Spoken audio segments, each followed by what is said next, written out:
খবৰ সকলোৰে আশা কৰোঁ সকলো ভালে আছে আৰু সকলোকে মোৰ অন্য এটা ভিডিঅ'লৈ পুনৰবাৰ স্বাগতম জনাইছোঁ। এফালে নুবেটি আৰু মই মানে আমি দুইজনী আহি আছোঁ টঙি ঘৰলৈ বুলি। এতিয়া ৰাতিপুৱা সময় 6:30 মান বাজিছেহে নেকি। ৰ'দটো একদম খাওঁ খাওঁ মূৰ্তিকে ওলাই আহিছে। এফালে চুলিখিনি ধুই আহিছিলোঁ, শুকুৱাই নাছিল, ঘামে আকৌ একদম গোটেইখিনি তিয়াই পেলালে। ইমানেই ৰ'দ মানে ক'ব নোৱাৰি। আৰু নুবেটি চবকে হাই কৰি দিছে দেই। এয়া আহি পাই গ'লোহি আমি টঙি ঘৰ। আৰু বাবা আহিছে, তাৱে আহিছে, ঘৰৰ পৰা টোপোলা লৈ আনিছে, পাচলি টোপোলা, ধুন্দুলি, আলু আৰু ৰঙালাও। এতিয়া টঙি ঘৰৰ চাবিটো খুলি লৈছোঁ, অকণমান আপোনালোককো দেখাই দিছোঁ। এতিয়া আগৰ ভিডিঅ'টোত মই টঙি ঘৰটো বনাই থকা ভিডিঅ' অলপ দিছিলোঁ, ভাবিলোঁ আজি গোটেই টঙি ঘৰটো অলপ ভিডিঅ' কৰি দেখাওঁ। আৰু এইফালে বাবা গৰম লাগিল চাগে, আহিল পানী খাবলৈ। আৰু এয়াই হৈছে আৰু টঙি ঘৰটো হৈছে বাহিৰৰটো, বাহিৰৰ মানে ইয়াতে চাং এখন পাতি থৈ দিয়া হৈছে। নুবেটি উঠি তাতে খেলি থাকে, পঢ়ি থাকে। আৰু এয়া হৈছে আৰু ভিতৰৰ ভাগ, সেইটো সেউতা এটাও আনি থৈ দিছোঁ ঘৰ সাৰিবলৈ যিহেতু লাগে।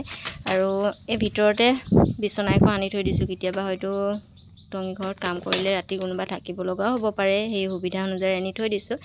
ইয়াতে আছে আৰু বৈয়ামবিলাকত চেনি, নিমখ, চাহপাত কিবা কিবি। আৰু এয়া হৈছে ভাত বনোৱা জেগা। আৰু ফেন এখনো আনি থৈ দিছোঁ, যিহে গৰম উপায় নাই। এতিয়া আহিছোঁ, বাবাহঁতে কু মাৰি আছে যেতিয়া বাবাহঁতৰ ওচৰলৈ এপাক। দেখিছে নহয় বনে গোটেই খাওঁ খাওঁ মূৰ্তি কৰিছে, কি হ'ব ঠিক নাই। আৰু বাগানখন চাহ বাগান নহয় আৰু কচু বনৰ বাগানহে হৈ গৈ আছে দিনক দিনে। আহি দেখিছোঁহি যে বহুতখিনি বন চিকনাই এটালে, হয়তো বাবাহঁতে ৰাতিপুৱা 4টা মান বজাতে আহিলে নেকি। এইফালে এটা বেড চিকনাই আদায় হৈ গৈছে আৰু বহুতখিনি আছে। এইফালে তাইও চিকনাই আছে লগতে, আৰু বাবাও চিকনাই আছে।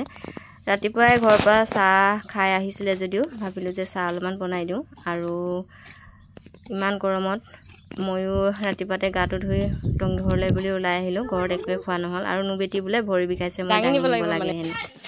এইফালে আমাৰ চাহ উতলিলে, দেখিছে নহয়, জুইত বনোৱা চাহ খায়ে ভাল লাগে। ৰাতিপুৱা সোনকালে গা ধুই ওলাই গুচি আহিলোঁ নুবেটিক লৈ আৰু পানীখিনি লৈ পিনি। চাহ খাই থকা নহ'ল আৰু ঘৰত, যিহেতু ববা আৰু তাইতো আহি পাই গ'লহি। সেইটো কাৰণে এতিয়া ভাবিছোঁ যিমান গৰম হ'লেও ৰাতিপুৱাতে চাহকাপ খাব লাগে ন। লাল চাহে, গাখীৰ চাহ নহয় দেই। এয়া আমাৰ চাহ হৈ গ'ল। ককাক মাতি দিয়া চাহ খাবলৈ। আৰু এইফালে তাৱে আৰু বাবাকো চাহ একাপ দি ল'লোঁ। আৰু ময়ো গিলাচ এটাতে অলপমান খাই লৈছোঁ। দিনটো যিমানেই গৰম নহ'লেও ৰাতিপুৱা চাহকাপেৰে আৰম্ভ কৰা দিনটো তেনেই ভাল লাগে। চাহ খাই আজৰি হোৱাৰ পিছত জুইকুৰা জ্বলি থাকোঁতে ভাবিলোঁ ভাতটো পাতি দিওঁ। সেইটো কাৰণে চাউল ধুই এফালে ভাত পাতি দিছোঁ।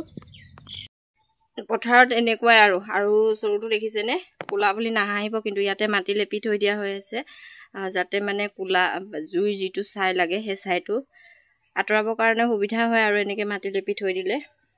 আৰু বহুত দিন টঙি ঘৰত ভাত বনোৱা হোৱাও নাই মানে তেনেকৈ দেই।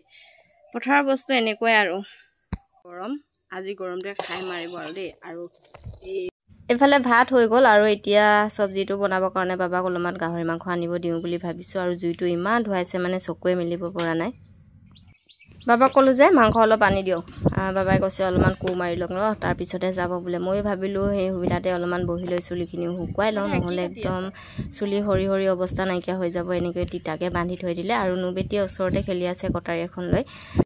বাবা মাংস আনিব গ'ল আৰু মই আহিছোঁ ঔটেঙা দুটামান বুটলি লওঁ বুলি ভাবিছোঁ। গাহৰিৰ লগত আজি ঔটেঙা বনাম। পাছতো ইমান চাহপাত আছিলে, যিহেতু গোটেইখিনি মাটি ৰোৱা নহ'ল, অলপমান মাটি ৰখাই দিয়া হৈছে। এইখিনি এতিয়া ঠায়ে ঠায়ে মাজত কিছুমান মৰিছে, তাতে ৰুই দিয়া হৈছে চাই চাই।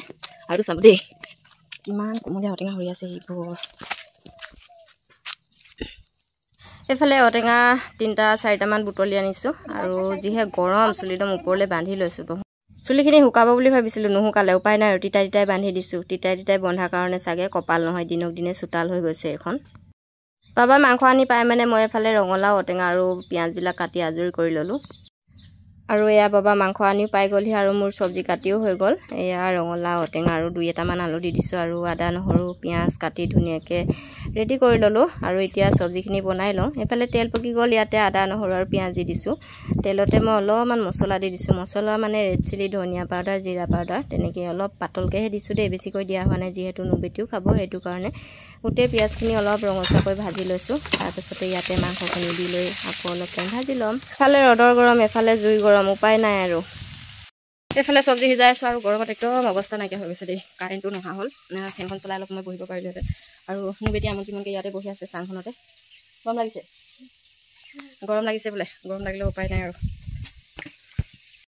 মাংসখিনি অলপমান টাইম ভাজি ল'লোঁ আৰু কাটি থোৱা ৰঙালাও ঔটেঙা গোটেইখিনি ইয়াতে দি দিছোঁ মাংসৰ লগত চব্জিখিনিও আধা ভজা কৰি ল'লোঁ আৰু ইয়াতে এতিয়া পানী দি দিছোঁ পানী দি জুইটো ডাঙৰকৈ জ্বলাই দিম জ্বলাই উতলিবলৈ ৰাখি দিম এয়া গৰমত দেখিছে নহয় ঘামি জামি একদম অৱস্থা নাইকিয়া হৈ গৈছোঁ আৰু এইফালে চব্জি হৈ গ'ল ধুনীয়াকৈ গাহৰি মাংস আৰু ৰঙালাও এতিয়া ৰঙালাওখিনি অলপমান ভাঙি দিলে ঔটেঙা দি হৈ যাব কালাৰটো ঠিকে আহিছে খাবলৈও বৰ এটা বেয়া নালাগে এনেদৰে ৰঙালাও আৰু গাহৰি মাংস ঔটেঙা দি বনাই খাই চাবচোন দেই চব্জি হ'ল যেতিয়া বাবাহঁতক ভাত খাবলৈ মাতি দিওঁ আৰু বহুত দেৰিও হৈ গ'ল সময় 10:30মান বাজিলে বাবাহঁতক মাৰি আছে ৰ'দ পৰিলে ক'লোঁ যে ভাত চাত খাই অলপ জিৰাই লওক আৰু এয়া লাষ্টত চব্জি কালাৰটো কেনেকুৱা হৈছে বাবাহঁতো হাত ভৰি ধুই ভাত খাব আহিলে ভাত পানী বাৰী ধুনীয়াকৈ যোগাৰ কৰি দিলোঁ ভাত খাই লৈছে গৰমত নৌবেটিও চাঙতে উঠি ছবি আঁকিছে কি লিখিছে আৰু তাইকো ভাতটো খুৱাই ল'লোঁ আৰু ময়ো খাই আজৰি হৈ ল'লোঁ খাই বৈ আজৰি হৈ বাবাহঁতে আকৌ পাছবেলা এইপিনে মাৰিব আহিলে আৰু ভিডিঅ'টো চোৱাৰ বাবে আজি সকলোকে বহুত বহুত ধন্যবাদ দেই বাই বাই